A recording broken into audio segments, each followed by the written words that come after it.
Awas, dan ini pun banyak terjadi. Berdebat, berselisih untuk membela perbuatan salah. Jangan dilakukan.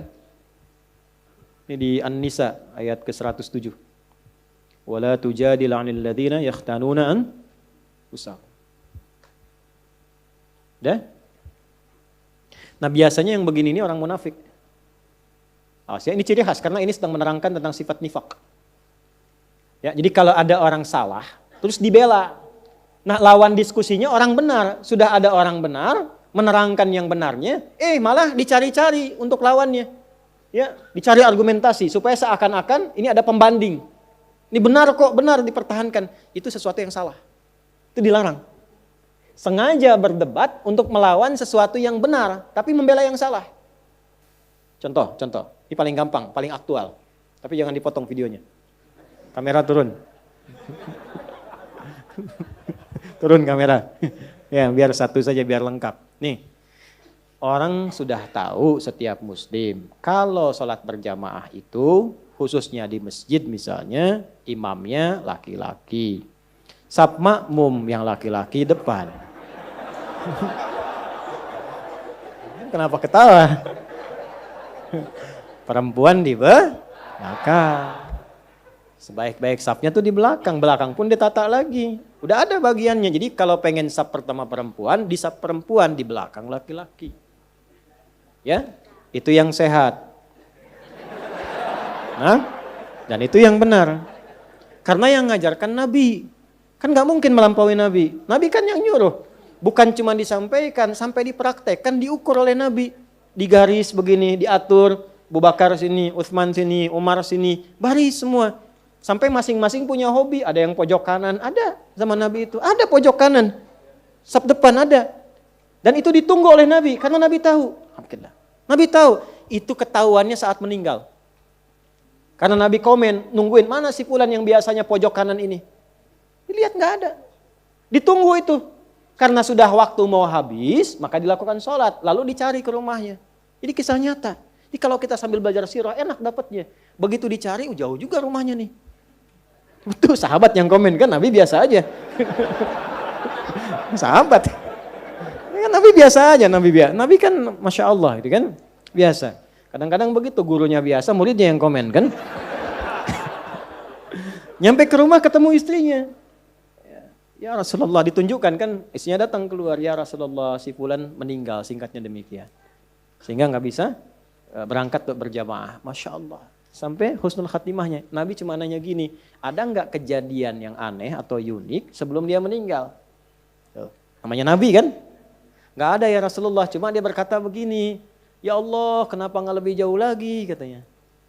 Apalagi, ya Allah, kenapa bukan yang baru? Sahabat bingung. Nabi menerangkan. Baiklah, tahukah engkau ketika dia mengatakan, ya Allah, kenapa gak lebih jauh lagi? Karena saat itu ditampakkan dalam sakaratul mautnya pahala dia yang berangkat ke masjid itu. Tampakkan. Makanya tenang. Nah, dampak dari situ dapat apa sampai surganya ditampakkan? Ditampakkan. Itulah panggilan yang membuat seseorang tenang saat sakaratul maut. Tenang, enak. Gitu. Ada yang sedang sholawat meninggal. Kemarin kayak Rifki itu. Ada yang di Saudi sedang ceramah begini. Menyebut la ilaha illallah, meninggal. Ada yang sedang sholat. Tapi tenang, enak mereka itu. Kenapa? Karena ditampakkan kebaikannya. Dan sesuai kebiasaannya. Itu yang dimaksud Quran surah ke-89 ayat 27 sampai 30. Ya ayyatuhan nafsul mutmainnah. Kenapa mutmainnah? Irji'i ila rabbika radiyatan mardiyah. Kenapa radiyatan mardiyah? Fadkhuli fi wadkhuli jannati. Nah, jannati itu ditampakkan. Sehingga dampak dari kegiatan kita itu ditampakkan hasilnya. Senang kita. Dalam senang itulah diambil nyawanya. Sehingga itu yang dimaksudkan lembut, tak terasa, enak pulang. Pulang tuh enak sebetulnya. Yang gak enak pulang tuh yang gak punya bekal. Kan kalau mudik enak kan? Yang gak enak mudik tuh yang gak punya bekal. Harusnya pulang itu enak. Tenang, pulang. Maka ditampakkan. Dan dia berkata dalam sakaratul maut, ya Allah, kenapa gak lebih jauh lagi? Karena dia yakin kalau makin jauh makin banyak pahalanya. Antum datang ke sini yang dikira yang dekat saja. Lihatlah kita yang jauh-jauh. Kalau ikhlas karena Allah itu dinilai teman-teman. Nanti waktu membuktikan, ada saatnya nanti Allah tampakkan apa yang kita ingin dapatkan itu. Ada saatnya. Gak sia-sia. Ya. Lalu di perjalanan satu waktu, ada seorang sedang kedinginan di musim dingin. Nah beliau ini memakai pakaian double. Yang baru yang di dalam, yang luar itu yang lama. Dibuka yang lama yang luarnya, dipakaikan ke situ. Maka ditampakkan bagian pahala kebaikannya. Maka keluar di lisannya, ya Allah kenapa yang gak baru saja ya. Menyesali dirinya, padahal menyesal dalam kebaikan. Kenapa yang enggak yang baru saja? Keluar itu. Maka itu tanda dari husnul khatimah.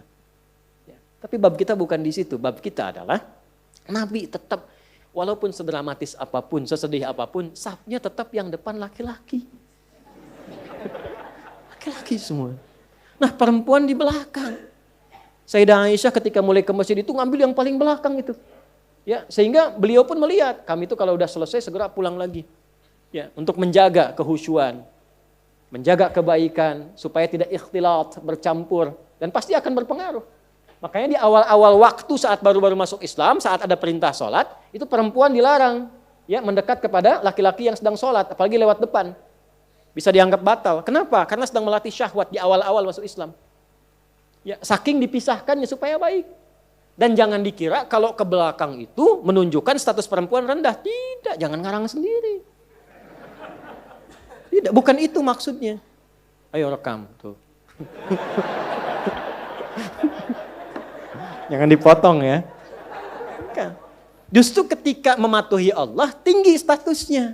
Jadi yang dilihat itu bukan safnya, kepatuhannya terhadap Allah dan Rasulnya. Begitu patuh status naik. Nah patuh itu feedbacknya apa untuk kebaikannya. Supaya ini khusyuk, sana khusyuk, nilainya sama. Justru kalau ibu maju ke sini maksa, nilainya jadi salah. Yang tadi benar, jadi begitu maju safnya, ya bahkan bersandingan, nih laki-laki, nih perempuan, laki-laki, perempuan. Imam laki-laki, kadang perempuan, laki-laki, perempuan. Soalnya kan? Ganti-ganti, jadi nggak jelas. Akhirnya apa yang terjadi? Satu menyalahi aturan. Yang kedua menyalahi hikmah. Kalau sudah menyalahi aturan dan hikmah, pasti kontroversi. Kalau sudah kontroversi pasti ada perdebatan. Kalau sudah ada perdebatan tinggal dilihat masuk babnya mana. Nah biasanya kalau sudah salah Allah kirim orang baik untuk meluruskan dengan cara yang baik. Ini berdasarkan ketentuan Nabi. Sepanjang kita muslim maka ini aturan bagi orang Islam. Sapnya begini, ininya begini. Tiba-tiba gak ada angin, gak ada hujan, gak ada petir. Datang lagi sosok lain membela misalnya. Ini demi kesetaraan. Ada bab lain. Bab dari mana Johan?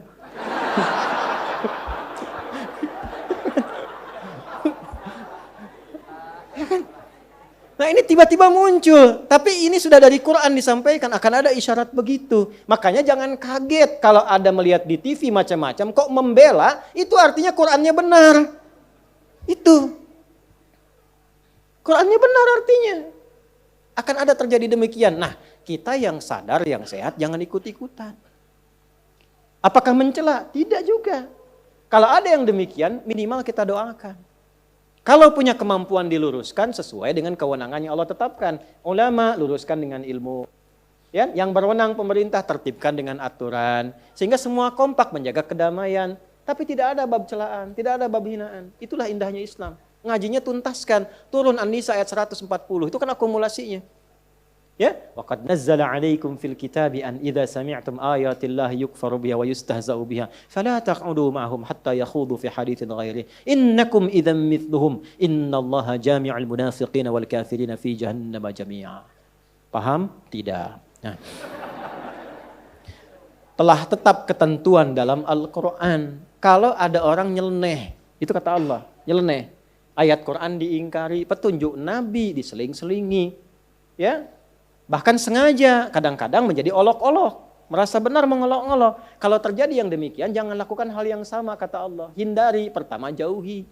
Jadi kalau ada tempat yang kurang sesuai, kontroversi, dilihat ternyata menyimpang, ya sudah jangan diikuti, jangan daftar, jangan masuk, jauhi dulu. Setelah itu apa? Ya, bahasa Qurannya indah supaya kamu nggak terpengaruh. Dan kalaupun ada perdebatan yang seperti tadi, tinggalkan, jangan disimak. Dengar yang baik-baiknya. Yang kontranya itu nggak usah disimak, buang-buang waktu. Akhirnya apa? Bikin sebal, malah keluarlah kata-kata yang kotor. Keluar itu. Apa kata Qurannya? Innakum idzam mithluhum. Kalau Anda juga mencela, ya sama aja Anda dengan mereka. Sama-sama tercela. Dan Islam tidak mengajarkan itu. Kita itu risalahnya kebaikan. Sekalipun mau lurus, dengan meluruskan dengan cara yang baik. Bukan dengan celaan. Seburuk-buruknya orang, kalau masih hidup tuh punya peluang untuk jadi baik. Allah memberi peluang, kenapa Anda yang bukan Tuhan menghambatnya? Maka minimal kita doakan. Minta kebaikan. Siapa tahu kan orang tumbuh itu dari lahir, dari tumbuh, sudah mendapati informasi itu. Ya kan? Yang bisa merubah itu doa kita, mohon kepada Allah. Allah yang berwenang untuk merubahnya. Jelas? Nah, adapun orang ini yang sengaja untuk berdebat, sengaja mempertahankan, kalau dia tidak tobat, maka dikelompokkan oleh Al-Quran ke dalam golongan munafik. Jadi orang munafik itu ciri khasnya senang-senang mendebat yang benar-benar. Membawa sesuatu yang penting kontroversi saja. Gitu. Kalau dia mengaku muslim, maka yang seperti itu pun kita hindari. Jelas sampai sini?